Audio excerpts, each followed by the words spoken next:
বাবা দেখতো কত সুন্দর এই সোফাটা। ও। যদি আমিও একদিন এমন সোফায় বসতে পারতাম। একদিন শুধু তুমি এই সোফা না, তোমার ইচ্ছে মতো সব সোফায় বসবে।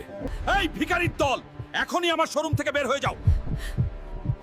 বাবা হালকা, আমরা গরিব বলেই কি আমাদের কোনো মান সম্মান নেই?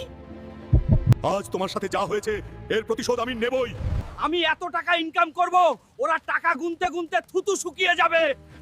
স্যার, আমি আপনার জন্য কাজ করব, কিন্তু তার বদলে আমাকে 5 কোটি টাকা দিতে হবে। ঠিক আছে হাল্ক, তোর মতো একদিনের শেরই তো আমার দরকার। আমার ভাইকে গুন্ডারা কিডন্যাপ করেছে, ওকে উদ্ধার করে আনতে পারলে 5 কোটি টাকা তোর, টাকা তোর।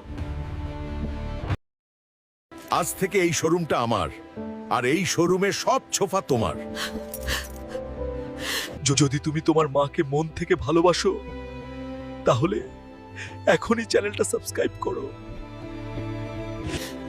আল্লাহ তোকে সুখে রাখুক বাবা, সুখে রাখুক বাবা।